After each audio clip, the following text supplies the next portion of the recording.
interessante porque o povo saía da sua casa de diferentes nações, de diferentes cidades e até mesmo país. Você percebe no livro de Atos dos Apóstolos, capítulo 2, que havia pessoas da Etiópia, da ponta da Síria, havia pessoas de tudo quanto é país reunido no dia da festa de Pentecoste. Então podemos perceber que o povo, o cântico dos degraus, eles saíam da sua casa para ir até a casa do Senhor. Só que esse povo, quando saía da tua casa para ir até a casa do Senhor, eles não saíam de mão vazia, eles não saíam de qualquer jeito. Eles pegavam as suas melhores vestes, eles pegavam o seu ouro, a sua prata, as suas melhores especiarias e iam até a casa do Senhor. Malaquias nos fala isso: trazei o dízimo até a casa do tesouro. Então eles nunca vinham de mão vazia até a casa do Senhor. Eles traziam o seu melhor. E qual que era o perigo nisso? O perigo é que o nosso adversário estava olhando eles, e a Bíblia fala que ele veio para roubar, matar e destruir. Então os salteadores sabiam que o povo iria até Jerusalém para adorar a Deus. Então eles preparavam o seu bando de salteadores para roubar o povo que viria adorar dentro do templo de Jerusalém. Mas é muito interessante isso. Olha para mim, presta muita atenção, porque quem está saindo para adorar em Jerusalém sabia que tinha salteadores, mas mesmo assim eles iam adorar a Deus. Sabe por quê? Porque aos anjos dele ele dará ordem ao teu respeito para te guardar e te livrar em todo o teu caminho.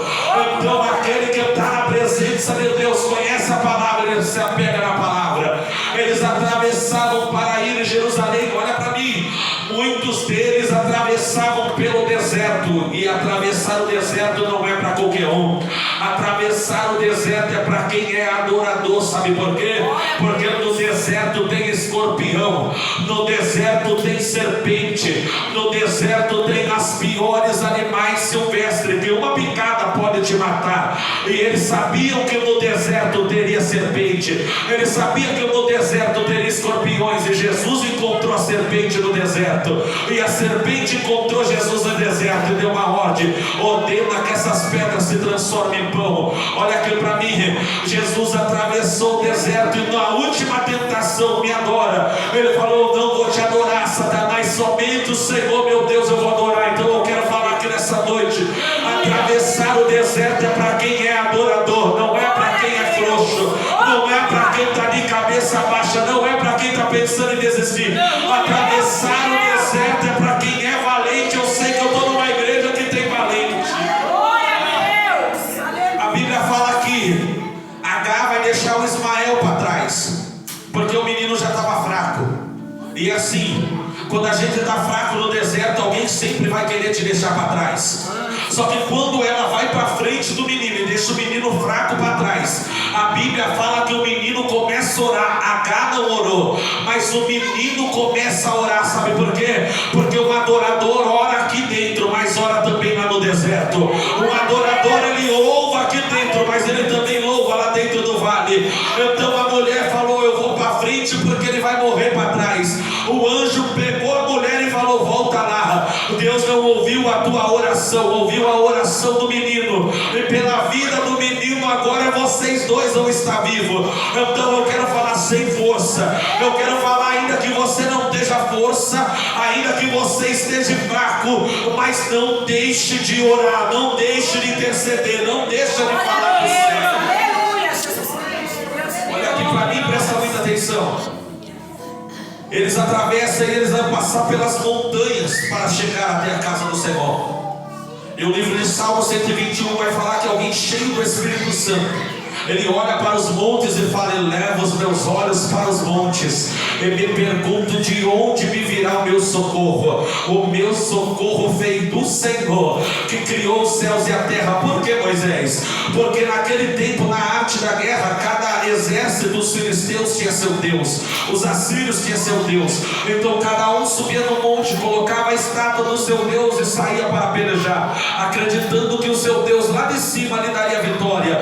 Então pegaram o monte, deram o monte Carmelo para um homem chamado Baal. A Bíblia vai falar que Elias sobe dentro da casa dele, porque Monte Carmelo era a casa de Baal. Por isso que os profetas de Baal subiram com ele. Mas esse homem cheio do Espírito Santo está passando, está olhando para os montes e está falando: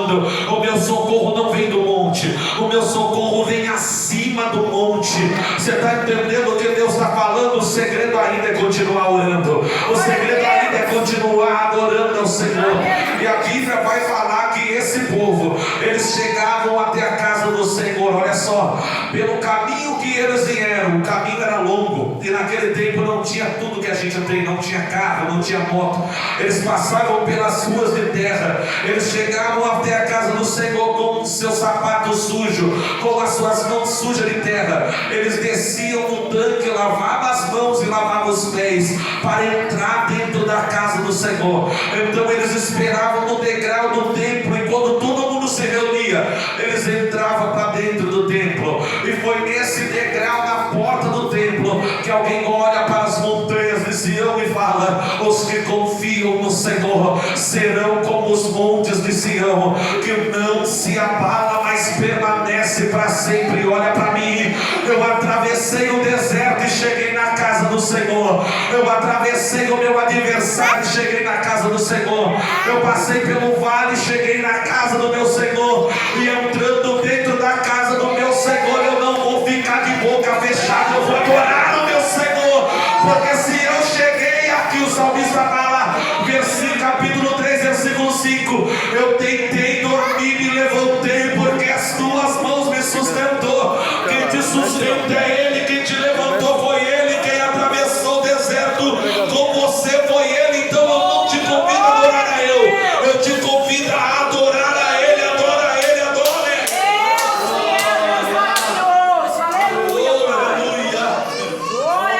Aleluia. Olha aqui para mim, os que confiam no Senhor serão como os montes de Sião, que não se abala, mas permanece para sempre. Presta atenção, um monte é um apelido dado para uma montanha. Quando você passa na frente de uma montanha, como é que uma montanha vai se abalar? Você já se perguntou isso, minha irmã? Passando na frente de uma montanha, como é que pode uma montanha se abalar? Até 10 minutos. Eu fui pregar na cidade de Amparo, o último dia de uma campanha de cura e libertação. Era tempo de chuva. E quando eu estava subindo de novo para voltar para Itatiba, no pé da montanha estava escrito: perigo, risco de desmoronamento. Aí o Espírito Santo falou para mim: tá vendo como é que pode uma montanha se abalar? Pelas tempestades do dia a dia, pelas chuvas do dia a dia. Então olha aqui para mim, aí abriu a minha mente. Sabe por quê? Porque quando você passa na frente de uma montanha, tem montanha que ela dá uma sombra tão bonita, tem montanha que no pé dela dá remanescente de água, tem montanha que ela dá até a árvore que possui fruto. Então enquanto a montanha está dando sombra, enquanto a montanha está dando água, enquanto a montanha está dando fruto, muitas pessoas se aproximam ao pé da montanha, e vem a primeira tempestade, e a primeira tempestade vem, e a primeira tempestade passa. Alguém está olhando para a montanha e está falando: que montanha firme. Vem uma primeira tempestade, ela está intacta, continua de pé e não aconteceu nada, mas segundo a lei científica e geográfica, para a água descer lá de cima, ela precisa fazer um canal para chegar até lá embaixo. Então quem está olhando a montanha de frente está falando: a montanha está forte, a montanha está bonita, mas na verdade a tempestade te deixou uma sequela, e essa sequela ninguém viu. Vem a segunda tempestade, alguém olha para a montanha e fala: passou por mais uma, e cada vez a sequela vai ficando mais profunda, a ponto de que a montanha agora está sofrendo um risco de desmoronamento. Mas eu dou glória a Deus, porque eu te enxergo por frente, mas o dono da montanha te enxerga de cima para baixo.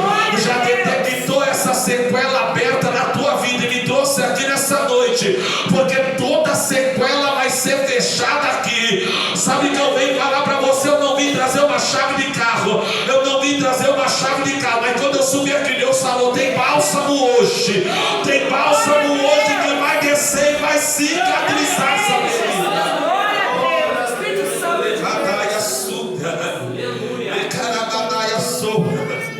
Que montanha bonita, que montanha linda. Até mesmo o homem te vê por fora, mas o dono da montanha te vê por dentro. Ele já te viu por dentro, e ele vai falar que nessa noite havia dois tipos de casa. Uma casa estava firmada na areia, e outra casa estava firmada na rocha. E eu dou glória a Deus, porque se tiver na areia, a montanha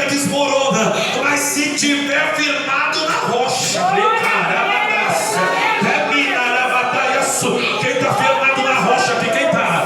Quem está firmado na rocha aqui? Está batendo o vento, Moisés. Está batendo a tempestade, Moisés. O vento está revolta, a tempestade está firmado na onde? Deus está perguntando, está firmado na onde? Na onde que está a casa? Está na areia ou está na rocha? Se tiver na rocha, as portas do inferno não vai prevalecer contra a tua vida. Já estou sentindo uma graça de Deus aqui muito forte. Eu já estou sentindo o mão samaritano aqui curando feridas nessa noite.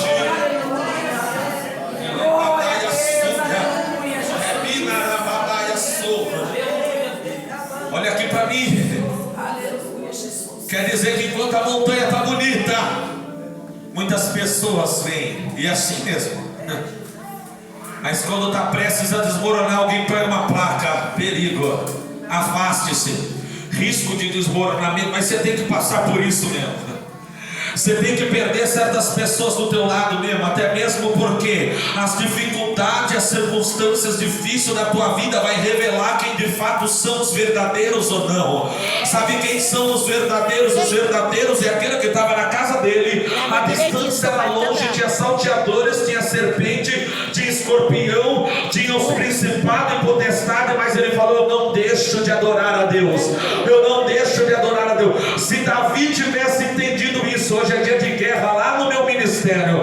Hoje é campanha de cura e libertação, dia de guerra. Lá era dia de guerra. Davi falou: melhor eu ficar em casa na varanda. Enquanto ele ficou na casa, na varanda, a Bíblia fala que ele começa a observar uma moça. Sabe por quê, irmão? Porque muito mais vale um dia na cova dos leões do que um dia sem orar. Daniel entendeu isso, Davi não entendeu. Davi está olhando o que não é para olhar. Mas eu glória a Deus que eu sei que você está cansado. Eu dou glória a Deus porque eu sei que você está exausto. Eu dou glória a Deus porque eu sei que você hoje veio aqui. Eu estou cansado, Moisés, mas você veio. Muito mais vale você estar dormindo aqui do que cocheando em dois pensamentos na varanda da tua casa.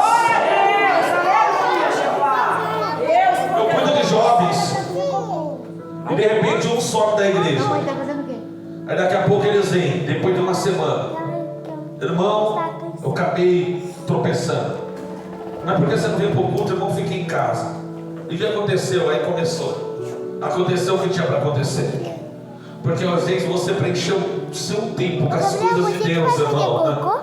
As coisas do mundo vai te chamar na mesma intensidade que as coisas de Deus. E as coisas do mundo podem até te chamar muito mais do que as coisas de Deus. É, Jesus. Então eu quero falar para você que nessa noite não troca o momento de adoração, irmão, por nenhum sofá, por nenhuma cadeira. Não troca esse momento, porque esse momento vai acabar, a trombeta vai tocar, muitos vai estar dentro da casa e vai falar todo lá na igreja da pastora Rosângela. Vai chegar aqui, não vai ter mais ninguém, as cadeiras vai estar vazias. Ele vai procurar lugar para adorar e não vai achar, porque é bíblico isso. Muitos vai procurar e não vai mais achar, muitos vai clamar e não vai ter mais resposta. Então hoje você tem um momento de fazer esse culto como se fosse o seu último culto, e você ainda está sentado no